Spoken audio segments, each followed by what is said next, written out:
आज का हमारा टॉपिक है 3x3 क्रम के आव्यूह का प्रारंभिक संक्रियाओं द्वारा व्युत्क्रम आव्यूह। यह यूपी बोर्ड में 8 नंबर में पूछा जाता है, लेकिन थोड़ा प्रैक्टिस करने की ज़रूरत है। प्रैक्टिस कैसे करना, जैसे हम समझा रहे हैं, इसी नियम को आपको 2 या 3 बार लिख करके अच्छे से अभ्यास कर लेना है और भी जो सवाल है उसको सॉल्व करना है। देखिए, प्रारंभिक रूपांतरण के प्रयोग से आव्यूह दिया है का व्युत्क्रम आव्यूह याद कीजिए। इसका जो क्रम हो 3x3 का है। माना कैपिटल ए बराबर कैपिटल ए का आव्यूह है 1 2 3 1 3 4 1 4 3। अब हम ए को ए बराबर आई ए के रूप में लिखते हैं। आई जहाँ एक इकाई आव्यूह है जिसका जो क्रम है 3x3 है, तो इस तरह से आव्यूह ये बन जाता है। यहाँ पे आई है और यहाँ पर ये है। अब बराबर के बाएं साइड में हमें बनाना है इकाई आव्यूह। तो इकाई आव्यूह बनाने के पहले उसको हमें बनाना पड़ेगा विकर्ण आव्यूह। तो विकर्ण आव्यूह की परिभाषा है कि मुख्य विकर्ण के एलिमेंट होने चाहिए, शेष सभी अवयव शून्य हों। तो मुख्य विकर्ण को छोड़कर शेष सभी अवयव को शून्य करना है। ये शून्य करने के लिए हमें रो या कॉलम का प्रयोग करना पड़ता है। लेकिन इसमें नियम ये है कि यदि स्टार्टिंग में हम लोग रो का प्रयोग कर देते हैं तो लास्ट तक रो का प्रयोग करना है। यदि स्टार्टिंग में कॉलम का प्रयोग हो जाता है तो लास्ट तक हमें कॉलम का प्रयोग करना है। इस सवाल में हम रो का प्रयोग करेंगे और लास्ट तक रो का प्रयोग करेंगे और फिर बनाएंगे इसे इकाई आव्यूह। विकर्ण आव्यूह बनाते समय हमेशा ध्यान रखा जाएगा कि जब भी हमें जीरो करना होता है तो मुख्य विकर्ण के एलिमेंट का ही प्रयोग करेंगे। अब देखिए, मुख्य विकर्ण का एलिमेंट कौन है? ये हमारा मुख्य विकर्ण का एलिमेंट है। ये देखिए, अब इसकी सहायता से हमें इसको और इसको जीरो करना है। इसकी सहायता से इन दोनों को जीरो करना है, इसकी सहायता से यहाँ और यहाँ जीरो करना है, और इसकी सहायता से यहाँ और यहाँ जीरो करना है। मतलब ये 3 मुख्य विकर्ण के 3 एलिमेंट है, तो 3 चरण में काम पूरा हो जाता है और ये बन जाएगा विकर्ण आव्यूह। जैसे विकर्ण आव्यूह बन जाता है तुरंत बन जाएगा इकाई आव्यूह और सवाल हमारा सॉल्व हो जाएगा। अब इसको देखा जाए। ये देखिए, यहाँ पे इसको हटा दे रहे हैं। ये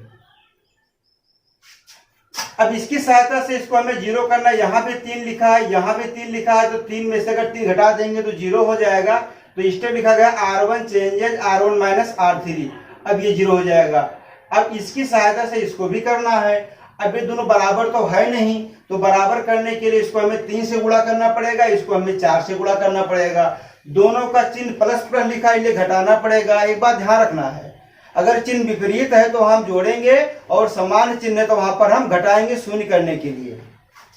अब हमने स्टेप लिखा कि R2 changes 3R2 minus 4R3। अब इस कार्य को बराबर के बाएं साइड में भी करना है और दाएं साइड में भी करना है। तो एक एक एलिमेंट नहीं करना है, जैसे हम बता रहे हैं वैसे रफ का प्रयोग करते हुए सॉल्व करिएगा। जैसे लिखा R1 changes R1 minus R3, तो R1 का एलिमेंट देखो 1 2 3 1 0 0। ये हमने R1 का एलिमेंट लिख दिया बराबर के बाएं साइड का भी और दाएं साइड का भी। अब लिखा R3, तो R3 का एलिमेंट है 1 4 3 0 0 1। अब लिखा है माइनस। अब माइनस करना है, तो माइनस करने में क्या है, इसको हमें उधार नहीं लेना है। जो संख्या है उसी में से घटाना है। अगर संख्या ज्यादा होगी तो चिन्ह निगेटिव पे लग जाएगा। देखिए, 0 से 1 घटाएंगे तो -1, 0 से 0 0, 1 से 0 1, 3 से 3 0, 2 से 4 -2, 1 से 1 0। तो इस आधार पे हम देखते हैं कि हमको जो अवयव मिले हैं 0 -2 0 1 0 -1। अब इसकी पोस्टिंग R1 में होगी। अब R1 में हमने लिख दिया है 0 -2 0 1 0 -1। इस तरह से ये स्टेप कंप्लीट हुआ। दूसरा लिखा R2 changes 3R2 minus 4R3। अब इसका मतलब ये हुआ कि R2 को हम 3 से गुणा कर दें, तो R2 आपका ये लिखा है, 3 से गुणा करेंगे, 3 1 जा 3, 3 3 जा 9, 3 4 जा 12, 3 0 0, 3 1 जा 3, 3 0 0। R3 को हमें 4 से मल्टीप्लाई करना है, जब इसको हम 4 से मल्टीप्लाई कर देंगे, 4 1 जा 4, 4 4 जा 16, 4 3 जा 12, 4 0 0, 4 0 0, 4 1 जा 4। अब इसको भी हमें घटाना है क्योंकि चिन्ह लगा है माइनस का, तो 3 से 4 को माइनस करेंगे तो -1, 9 से 16 घटाएंगे -7, 12 से 12 घटाएंगे 0, 0 से 0 घटाएंगे 0, 3 से 0 घटाएंगे 3, 0 से 4 घटेगा तो -4।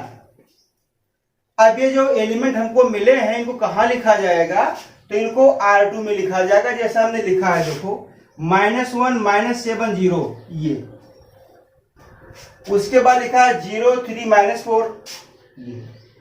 तो इस तरह से हमारा जो है पहला स्टेप पूरा हो जाता है। अब पहला स्टेप पूरा होने के बाद में अब देखिए सेकंड चरण, ये जो स्थान था मुख्य विकर्ण का इसने अपना काम कर दिया, दोनों को 0 कर दिया। अब हम इनके पास आएंगे, अब इसकी सहायता से हमें यहाँ 0 करना है और यहाँ 0 करना है। संख्या में बराबर है नहीं, इसलिए यहाँ गुणा होगा 7 से, यहाँ गुणा होगा 2 से। हमने लिखा R1 चेंजेस 7 R1, मतलब R1 को 7 से, R2 को 2 चिन्ह माइनस का लगा है। क्यों? क्योंकि दोनों का चिन्ह समान था इसलिए माइनस लगाया गया है। ये देखिए अब इन दोनों की सहायता से हमें इसको 0 करना है। ये गुणा होगा 7 से, ये गुणा होगा 4 से, चिन्ह विपरीत इसलिए प्लस लग गया। अब कैसे सॉल्व करेंगे, जैसा अभी इसके पहले बताया हूं, फिर समझा दे रहा हूं। देखिए 7 R1, तो R1 को 7 से गुणा करना, तो ये हमारा R1 7 से मल्टीप्लाई होगा। 7 0 0, 7 2 जा -14, 7 0 0, 7 1 जा 7, 7 0 0 -7, इस तरह से। फिर लिखा है 7 से मल्टीप्लाई हो गया, तो 7 से होने के बाद तो 2 से मल्टीप्लाई होगा, किसको? R2 को। तो ये R2 का एलिमेंट है -2, 7 को हम अगर 2 से गुणा कर देंगे तो हो जाएगा -14, क्योंकि निगेटिव है। 2 0 0,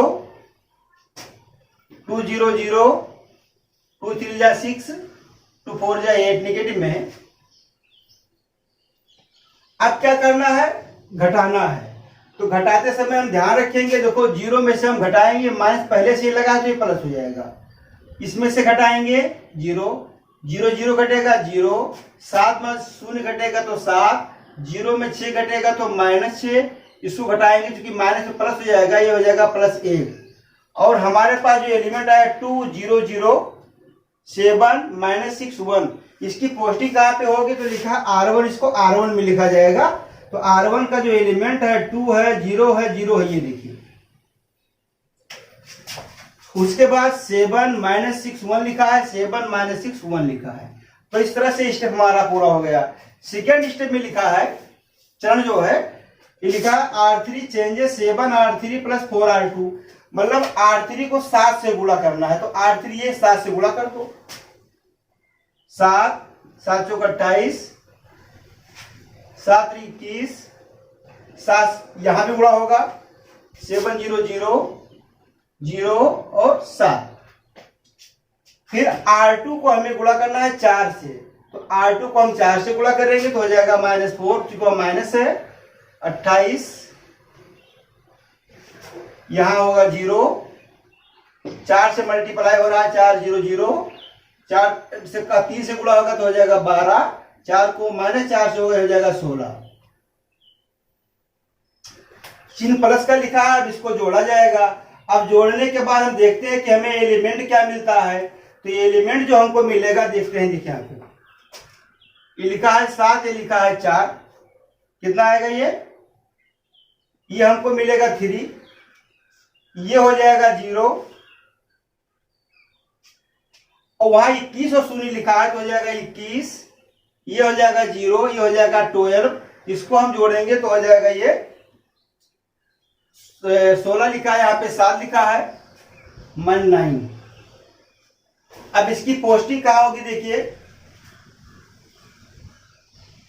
3 0 21 0 12 -9, जो एलिमेंट हमको यहाँ पर मिले थे वही एलिमेंट हम उठा करके यहाँ पे पोस्ट कर दिए हैं। 3 है, 3 0 0 21 21 0 0 12 12 -9 -9। अभी इसी तरह से आगे भी हमें सॉल्व करना है। क्या है, देखिए अगला स्टेप। अब ये जो मुख्य विकर्ण का एलिमेंट था, ये आपने ऊपर और नीचे के एलिमेंट को 0 कर दिया। अब एक एलिमेंट और बचा है मुख्य विकर्ण का, वो लिखा है 2। अब इसकी सहायता से हमें यहाँ शून्य करना है, यहाँ शून्य करना है, इसलिए इसको हम 2 से गुणा करेंगे, इसको इसमें जोड़ देंगे, 0 हो जाएगा। यहाँ 3 लिखा है, यहाँ 2 लिखा है, तो इसको हम गुणा करेंगे 2 से, इसको गुणा करके 3 को घटाएंगे, घटाने के बाद जो मिलेगा उसे हम R3 में लिख देंगे, जैसा कि ये स्टेप लिखा गया है। सॉल्व करने के बाद आपका ये आएगा, ये वैसे सॉल्व करना है जिससे हमने ऊपर दोनों सॉल्व किया है। अब इतना मेहनत करने के बाद में हम ये देखते हैं कि बराबर के बाएं साइड, तो बराबर के बाएं साइड में हमें मिल जाता है विकर्ण आव्यूह, तो बराबर के बाएं साइड में मिल गया विकर्ण आव्यूह। अब इसको हम बनाएंगे इकाई आव्यूह, तो विकर्ण आव्यूह को इकाई आव्यूह बनाने के लिए स्टेप यहाँ लिखा, देखो R1 changes R1 by 2, R2 changes R2 by -14, R3 changes R3 by 42। मतलब यहाँ पे 2 है, इसको 2 से डिवाइड करेंगे, -14 लिखा है तो -14 से डिवाइड होगा, ये 42 लिखा है मतलब 42, तो 42 से भाग करेंगे जैसा कि यहाँ लिखा गया है। तो इस तरह से बराबर के बाएं साइड में बन जाएगा इकाई आव्यूह, और बराबर के दाएं साइड में देखिए लिखा हूं R1 को 2 से भाग करना है तो हम 2 से भाग करेंगे, 7 को 2 से भाग करेंगे 7/2, -6 को 2 से भाग करेंगे -3, ये हो जाएगा 1/2। R2 को भाग किया गया है -14 से, तो 7/-14 -1/2, ये 0 हो जाएगा, और ये आपका हो जाएगा 1/2। R3 को हमने 42 से भाग किया है, तो 21/42 से नेगेटिव में तो -1/2, यहाँ 42/42 हो जाएगा तो 1, 21/42 आएगा तो -7 पे किया लगा है माइनस। इस तरह से हम देखते हैं कि यहां मिल जाता है हमें I बराबर के बाएं साइड में, इसको हमने B मान लिया, ये हमारा ये लिखा है। अब हमारे पास फार्मूला लिखा है I बराबर BA, इसका मतलब ये हुआ कि ये इनवर्स बराबर B, और B का जो एलिमेंट है ये सामने लिखा है, ये चीज 7/2 -3 1/2 -1/2 0 1/2 -1/2 1 -1/2। तो इस तरह से हमको मिल गया आंसर। तो इसी तरह से हमें 3x3 क्रम के आव्यूह का रूपांतरण विधि से इनवर्स निकालना है। ओके, जैसा कि अभी हमने बताया कि मुख्य विकर्ण की सहायता से ही, मुख्य विकर्ण के जो अवयव हैं उसकी सहायता से ही हम अदर एलिमेंट को जीरो करते हैं। लेकिन कभी कभी ऐसा होता है कि मुख्य विकर्ण के एलिमेंट मान लीजिए शून्य है, जैसे मान लीजिए अब ये शून्य लिखा है, तो इसकी शुरुआत हम यहां से कर देंगे। और कभी कभी ये होता है कि मान लीजिए 2 एलिमेंट जीरो है ये, अब हमें स्टार्टिंग कहां से करना है, तो इसकी शुरुआत हम यहां से कर देंगे, और जैसे शुरुआत यहां से करेंगे तो यहाँ जो 0 लिखा है तो कहीं ना कहीं एलिमेंट यहाँ तुरंत आ जाता है।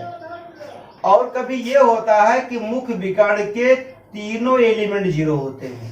अब क्या किया जाए, जबकि हमने बताया वीडियो में कि मुख्य विकर्ण के एलिमेंट की सहायता से ही 0 करना है, जबकि यहाँ पे मुख्य विकर्ण के तीनों एलिमेंट 0 हैं।